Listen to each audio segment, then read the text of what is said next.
అండి అందరికీ. అందరూ బాగున్నారా? మేమైతే బానే ఉన్నాము. ఇంకా సంక్రాంతికైతే మా అత్తారింటికైతే ఎళ్ళాము. తర్వాత అక్కడి నుంచి మా అమ్మాళ్ళింటికైతే ఎళ్ళాము. సంక్రాంతి చేసుకొని కనుమ రోజైతే మా అమ్మాళ్ళింటికెళ్ళాము. ఇంక తెలిసిందే కదా! అమ్మాళ్ళింటికెళ్తే ఇంక పిండి వంటలు ఇంకేమైనా అన్నీ తినడానికి చేసుకుంటాము. అలాగే ఈసారి మా అమ్మాళ్ళింటికెళ్ళినప్పుడు అప్పడాలైతే చేసుకోలేదు. ఎప్పుడు అప్పడాలు చేస్తే కుదరట్లేదు అన్నది. ఈసారి మీరుండేటప్పుడు చేద్దామని చెప్పేసి అది రొండల్ల పప్పట. అందుకని చెప్పేసి రొండాల పప్పు చేద్దామని చెప్పేసి ఆల్రెడీ పిండి అన్నీ కలిపేసి ఉంచింది. ఆ అడ్ల పప్పు అని చెప్పింది ఆ పిండది. అయితే అందులోనే సేమ్ మిరపకాయలు కూడా ఆడించేసి పిండయితే రెడీగుంచింది. ఇంక మేమెళ్ళేసరికి ఇదంతా ముందే ప్రాసెస్ చేసుకుంది. ఇంకా పిండయితే ఆడించేసి పెట్టింది. ఇంకా మేమంతా పనంతా చేసుకున్న తర్వాతయితే ఈ అప్పడాల ప్రాసెస్‌లో కూర్చున్నాము. ఎందుకంటే అందరింటికి చుట్టాలొస్తారు. ఎవరు బిజీలో ఆళ్ళుంటారు కదా! ఇంక మా ఇంట్లో మేమే ఇంక చేసుకుందాం అని చెప్పేసి ఎవరికి పిలలేదు. కొంచెం పప్పే అని చెప్పేసి. అయితే మా అమ్మ వేడి నీటిలో కొంచెం ఉప్పేసేసి పక్కకు పెట్టింది. తర్వాత ఇంగవ ముద్ద తెచ్చింది. ఇంకా పొడి ఇంగువ కూడా తెచ్చింది. ఇంక 2 కూడా ఈసారి ఏద్దామని చెప్పేసి ఎప్పుడు ఒక ముద్ద ఇంగువ ఉంటది కదా! అదే ఏసేదట. ఎప్పుడు కుదరట్లేదు. ఎప్పుడు మా అమ్మ చేసినా మాకు నచ్చవు. బాగోవు. ఎప్పుడు మా అత్త చేసినవే నేను తీసుకుంటాను. కానీ మా అమ్మ ఇంకా పొలంకెళ్తారు కాబట్టి ఇంక ఆళ్ళు చేసుకొని పెట్టుకుంటారు. మనకు నచ్చవని చెప్పేసి మనం అంటే బాగోదు కదా! ఇంక మా అమ్మ అయితే అలా చేసుకుంటది. మాకైతే నచ్చవని చెప్పేసి ఈసారైతే మేము చేద్దామని చెప్పేసి రండి ఇంక అందరం ఉన్నాం కదా! చేద్దామని అన్నది. అందుకని చెప్పేసి నేను కూడా ఈసారి ఎప్పుడు అప్పడాలు చేసినంత వరకే గానీ పేడించడం నాకు రాదు. అయితే ఇంకా ఉప్పు అన్నీ చూడమన్నది. కరెక్ట్‌గా అన్నీ సరిపోయినాయి. అందులోనే నువ్వులు, వాము అన్నీ వేసుకుంది. ఇంక వేడి నీళ్ళేసుకుంటూ కలుపుతూ ఉన్నది. ఇంక ముద్దంతా ఒక పళ్ళెంలో వేసి కలిపింది. ఇంక మా పక్కింటి ఆవిడ గూడా వచ్చింది. ఇంక అందులో ఉప్పుందో లేదో అని చూసింది. ఇంక అందరం పల్లెటూరన్నాక ఇంక సరదాగా ఉంటది కదా!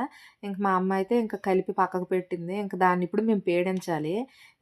నేను ఫస్ట్ టైము పేడిద్దామని చెప్పేసి చెయ్యయితే పెట్టాను. కానీ పేడించడం నాకు రాలేదు. తిట్టింది. కానీ ఒకసారి ట్రై చేద్దామని అయితే మాత్రం ట్రై చేశాను. ముద్దయితే పేడించాను. ఫస్టయితే జారిపోయింది. తర్వాతయితే ఇంకా తెలిసింది. ఇంకా బాగా పేడించాను. తిట్టింది. భుజాలు నొప్పులెట్టాయి. పేడించడం కష్టమేనండి. బాగా ముద్ద పేడిస్తేనే టేస్ట్ బావుంటది అప్పడాల టేస్ట్ అని తెలిసింది. మా అత్త కూడా ఎప్పుడు చెప్తది. ముద్ద పేడింపులోనే ఉంటది. ఇంకా ఒక అరగంట అయితే పేడించడం బాగా పేడించాను. మా అమ్మ, నేను కలిపి ఇద్దరం ముద్దయితే పేడించాము. పేడించిన తర్వాత మళ్ళీ ఆ ముద్ద పక్కకు పెట్టుకొని అప్పుడు ఒక ప్లేట్‌లో నువ్వులేసుకొని మా అమ్మయితే ఇంకా ముద్దలైతే చుట్టింది. ముద్దలు చుట్టిన తర్వాత ఇంకా పేడింపు అయిపోయిన తర్వాత ఇంకా అప్పడాలైతే చేసాము. ఇంక మా ముగ్గురమే చేసుకున్నాము అప్పడాలు. ఇంకా ఎవరిని పిలలేదు. ఎందుకంటే అందరింటికి చుట్టాలు అందరూ ఉంటారు కదా! అందుకని చెప్పేసి ఇంకా మా ముగ్గురమే చేసుకున్నాము. ఇంకొక ప్లేట్‌లో అయితే మా అమ్మ నువ్వులేసింది. ఆ ముద్దలో కూడా వేసింది. ఇంకా బయట కూడా వేసింది. ఇంకా ముద్దలైతే చుట్టింది. ముద్దలు చుట్టిన తర్వాతయితే ఇంక అప్పడాలైతే చేసుకున్నాము. నేనైతే 2 చేతులు కడుక్కున్నాను అదంతా. టైం పట్టిందండోయ్! ఏకం బంకగా అయిపోయింది. ఇంకా చేతులు కడుక్కొని నేనొచ్చయితే అప్పడాలు చేశాను. ఇంక మా అమ్మ అయితే ముద్దలు చుట్టింది. మా చెల్లి కూడా అప్పడాలు చేసింది. ఇంక కొంచెమే కదా ఇంకా అని చెప్పేసి ఇంక దానికనే నాకైతే మా అత్త ఇస్తది. నేనెక్కువ అప్పడాలు తెచ్చుకోను. ఇంక ఈసారయితే బాగా చాలా టేస్టీగొచ్చాయి. ముద్ద పేడింపులోనే ఉంటది. చాలా బావున్నాయి అప్పడాలు. ఎప్పుడూ ఇలా కుదరలేదని కూడా మా అమ్మ అన్నది. చాలా బావున్నాయి. ఇంకా ఎప్పుడైనా నేను కూడా నాకు పిండిస్తే ఇంక నేను కూడా చేసుకోవచ్చని చెప్పేసి ఇంకా నేనిలా ట్రై చేశాను. ఇంకా అప్పడాలైతే చాలా బాగొచ్చాయి. మా అమ్మ చేసింది. ఇంక నేను కూడా కొద్దిసేపు చేసి ఇంక డాబా మీదయితే ఆరపెట్టాము. ఒక 2 బెడ్ షీట్‌లయితే అప్పడాలయ్యాయి. ఈ రొండల్ల పప్పుకి 2 బెడ్ షీట్‌లయితే అయ్యాయి. ఎప్పుడైనా సేమ్ మిరపకాయలేసుకుంటే టేస్ట్‌గుంటాయి. ఎండు మిరపకాయలు ఎలాంటివి కారం ఏసుకోకూడదు. ఎర్రగుంటాయి, మాడిపోతాయనమాట. ఇంకిలా వేసుకుంటే ఒకసారి ఇలా అయితే ట్రై చేయండి. నాకేదో తెలిసింది చెప్పాను.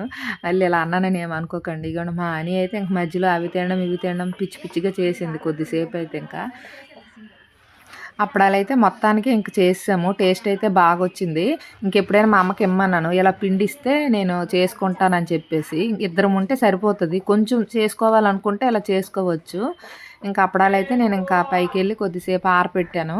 ఇంకా అప్పడాలైతే బాగొచ్చాయి. ఇలా అండి మేము ఊరెళ్ళాక ఇంక అప్పడాలు, కొంచెం జంతికలు ఇవన్నీ అప్పడాలు అయిపోయిన తర్వాత ఇంక కొంచెం జంతికల ప్రాసెస్ కూడా చేశాము. అది ఈ వీడియో నచ్చినట్టయితే లైక్ చేయండి. ఊరెళ్ళాక ఇగోండి ఇలాంటి పనులన్నీ చేసుకొనొచ్చాం. మేమైతే సంక్రాంతి బాగా ఎంజాయ్ చేసాం. మీరు కూడా చేశారో లేదో కామెంట్ చేయండి.